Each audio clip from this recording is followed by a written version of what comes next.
Hello. Today we'll be talking about the Jesse Wells song God, Abraham, and Xanax. This one's experienced a lot of changes throughout the years when it comes to the guitar bits in it.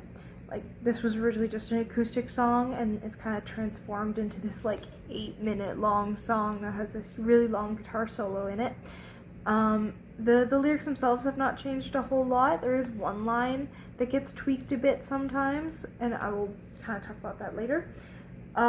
But it's a very interesting one for that regard, that it's gone through so many iterations. I like it when you can see the changes in music and how they progress.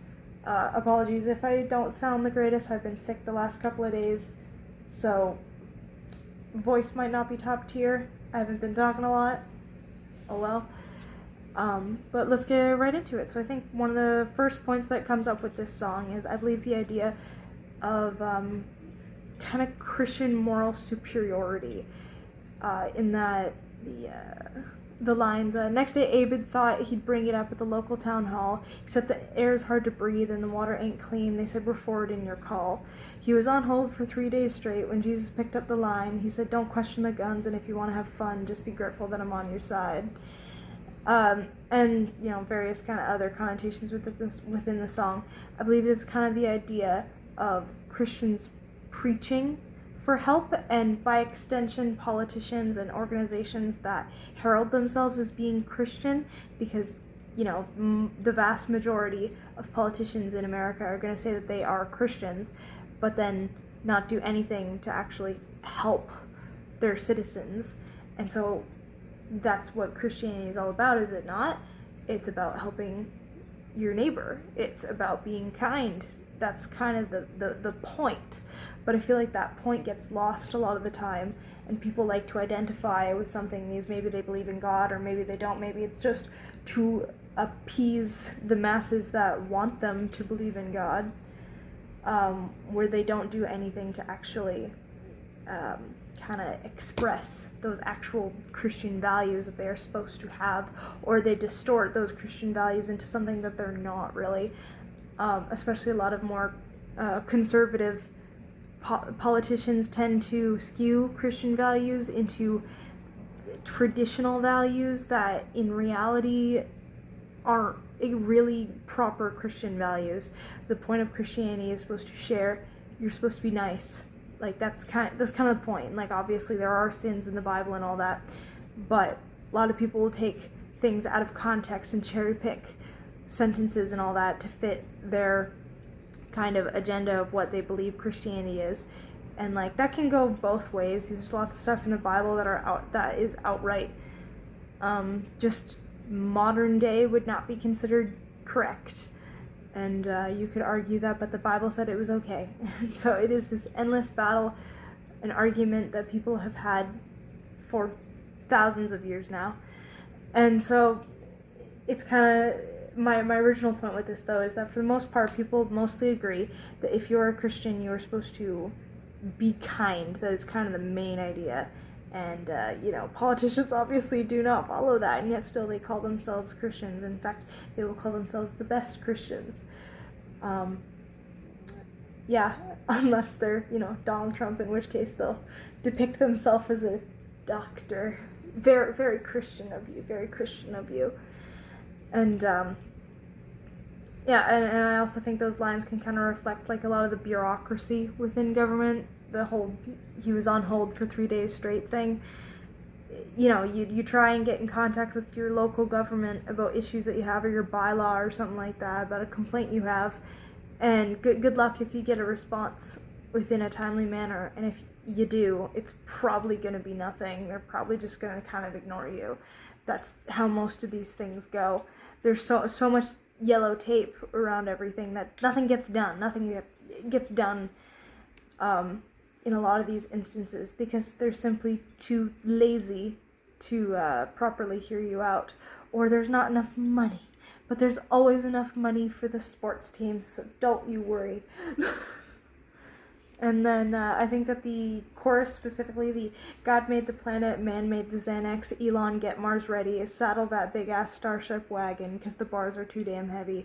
I think that's just kind of the idea of how man has almost exceeded God in his, like, ambitiousness, I'd like to kind of say.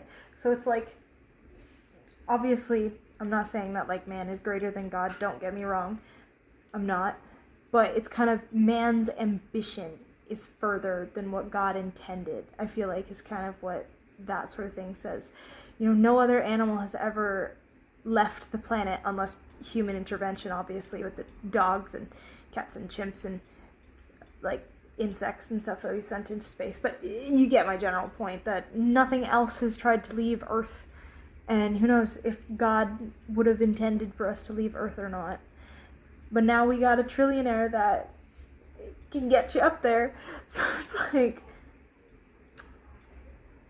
you know, is that truly, like, what God would have wanted, I suppose? I don't know, that's up to you. And I think another point that a lot of some of these lines hint at is kind of just the rampant Islamophobia, especially amongst, like, adults and middle-aged people, because they were raised with the Gulf Wars and all that sort of thing. It was propaganda after propaganda after propaganda to hate Muslims, and we're seeing a lot of that again.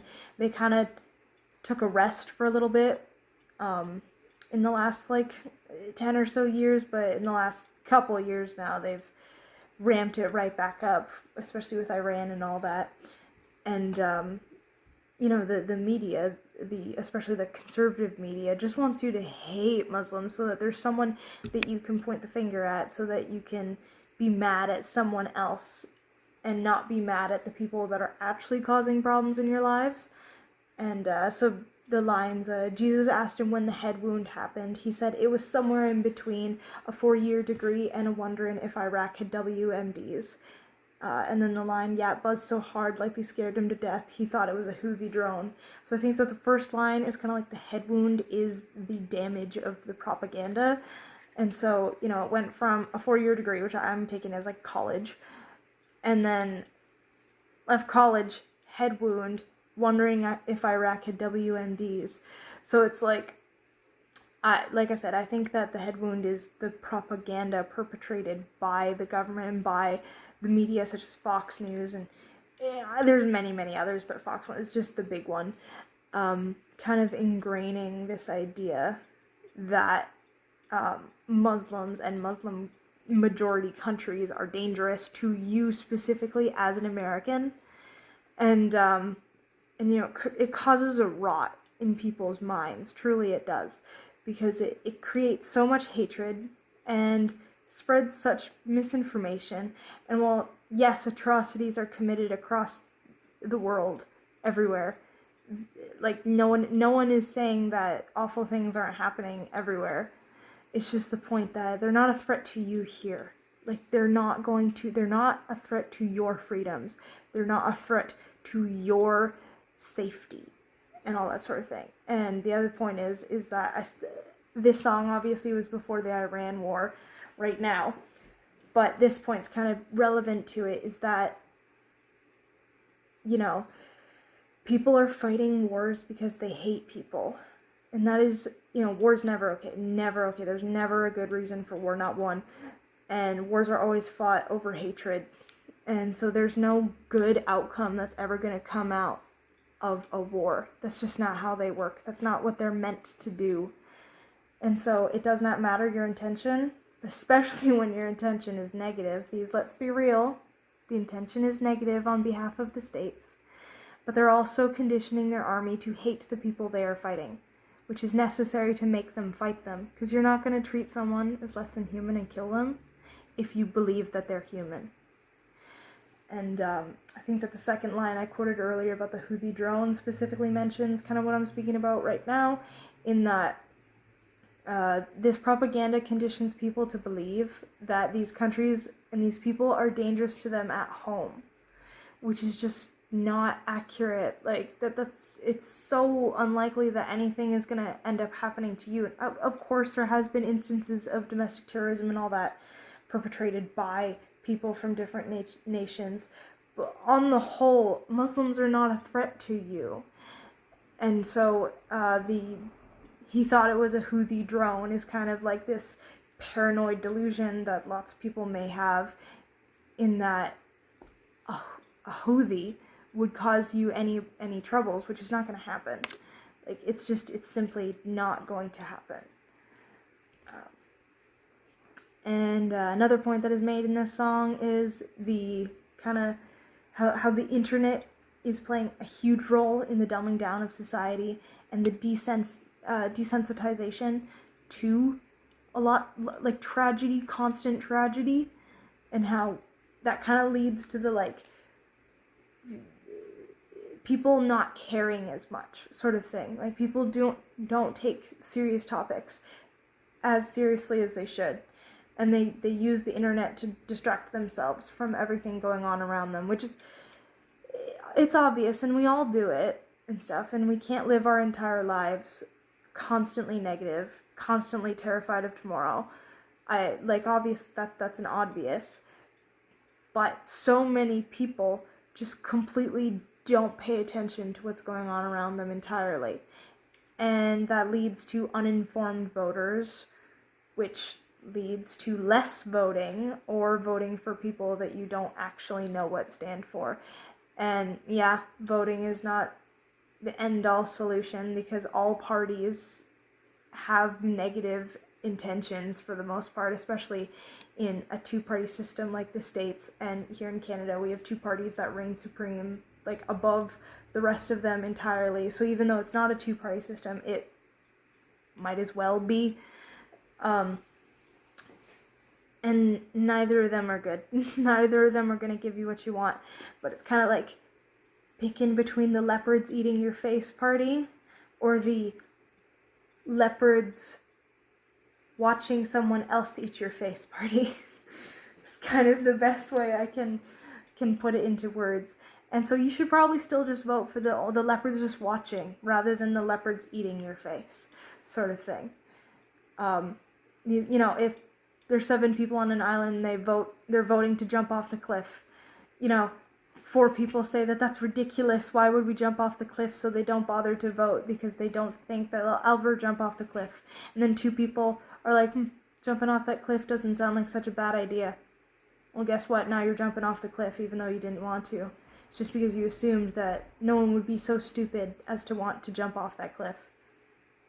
Voting matters, even if it doesn't look like it does. And you know, it does try and reflect your opinions as well, even if the politician doesn't whatsoever, because they absolutely never do, and they don't have your interests at heart whatsoever, no matter which side of the aisle they're on. Hey, at least it shows what percentage of the country is thinking similarly to you. Anyway, so back to the internet. And so the lines, when you're done, download my new app and go see my therapist.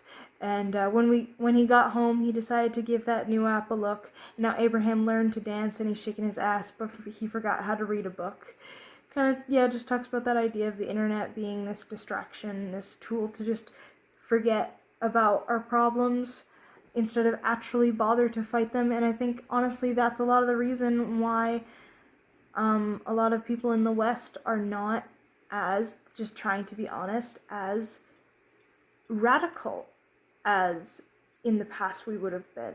You know, many people talk about how, like, the wealth gap in the States is very similar to what it was during the French Revolution.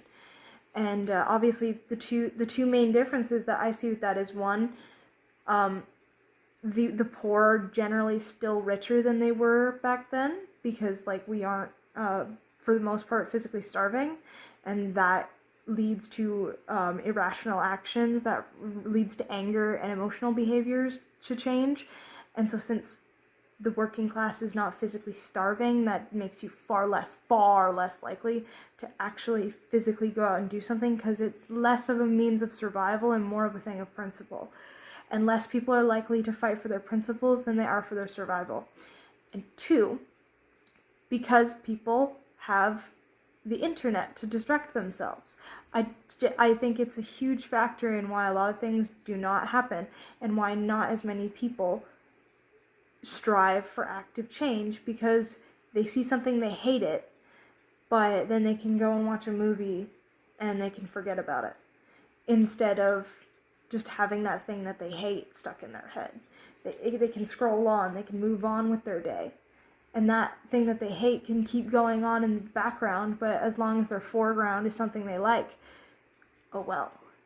And the line that I mentioned earlier that changes a little bit sometimes is he said, "Lord, is P. Diddy in trouble? God said, you're getting it, son. That's a good direction. Let's get that dose to a double."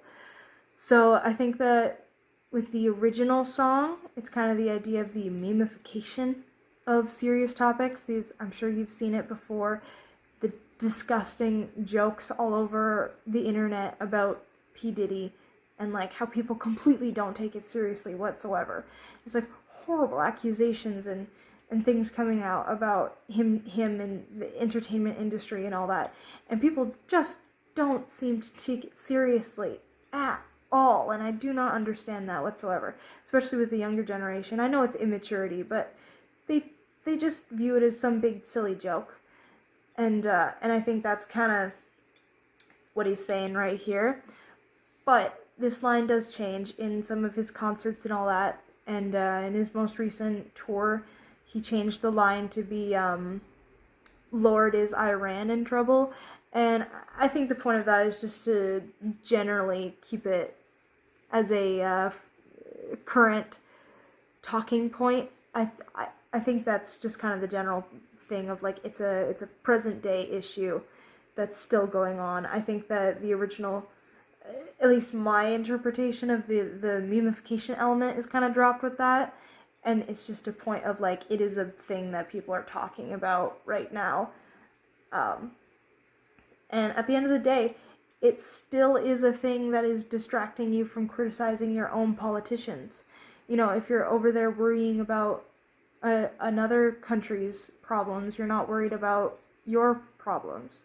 And so that does benefit your shitty government, because if they can sit there and point and say that that country is worse, then you don't have as much to complain about. But yeah. And then last but not least, I want to talk about the kind of the drug reference. Oh, although I should mention first kind of the religious references. So like I'm not Christian myself, so you know, if I ever mess anything up, do tell me. But you know, I think it's pretty obvious that like God and Jesus in this kind of represent the man, so to speak. They represent the government, the establishments, the powers that be, you know, however you want to say it, kind of influencing the masses. And I think Abraham as the son is kind of the metaphor for the general public. And as the son, he is meant to be obedient, and he is meant to follow what God is saying to him. Just, it is a pretty, I think, obvious connection, but I feel like I should say it anyways. But actual last point is all of the drug references in this. So just kind of talking about some of the drugs that are mentioned in this. So Xanax and diazepam are the same. Xanax and diazepam are the same benzodiazepine used to treat anxiety by sedating the central nervous system. By taking these, you'd be less likely to cause the government problems. Basically, you're more, for lack of a better term, chill, I suppose. You're less likely to actually stir up proper change because you're more, sedate. You're gonna be less likely to be to have behavioral changes. You're less likely to have mood switches, all that sort of thing. And so, like, yeah, that's theoretically generally a good thing, but that also means that you're less likely to be passionate about the things you care about. And that benefits the government because that means that you're gonna go to work, you're gonna come home, you're gonna watch TV, go to bed, go to work, watch TV, go to bed, go to work, so on and so forth, not cause problems, and generate money for the economy. And Pfizer is the largest producer of the brand name Xanax and is owned by shareholders such as BlackRock, just so you know. And Jordan Peterson was famously addicted to benzos and went through unorthodox methods to treat his addiction, such as he went to Russia for like these really radical treatments and addiction that he says worked really well, that we just don't do in the West. So if you want to do some more research on that, go right ahead.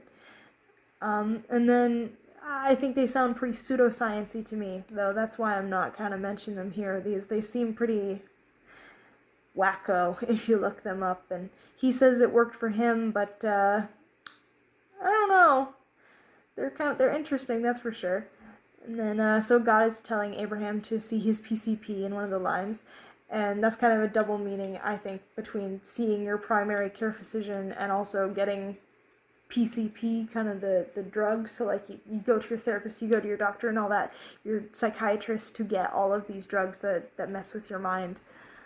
And then an SSRI is an antidepressant that increases the availability of serotonin in the brain. And this can make your mental health problems worse. Like, obviously, these things do work for some people, but they are so dangerous. Like, I would never advise going on antidepressants for the vast majority of people. For so many people, they make you suicidal. And that's kind of the entire point to take them, is to not make you suicidal. So it's like, yeah. And they can also cause cognitive decline and memory loss problems to add on top.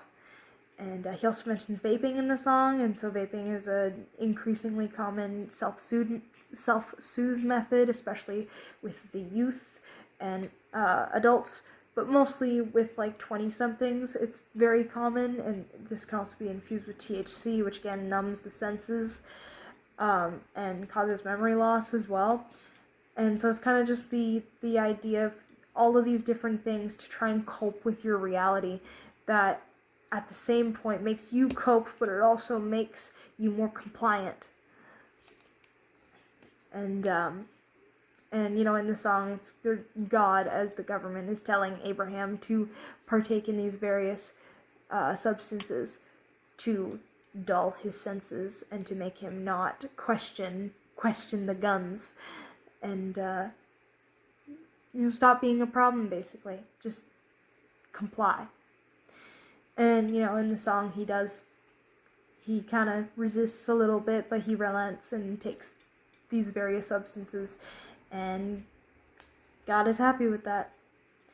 And thus he follows the path of ignorance is bliss. And I really like this song. I think that it really well puts you know, multiple problems with our society all in one. Good old Jesse Wells classic, I think.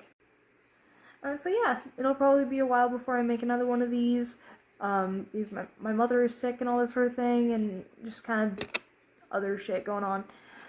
But no worries about it all good. But it'll probably be a minute before I make another one of these, just because I need the house to be quiet to film these. And yeah, hope you have a good day. Bye.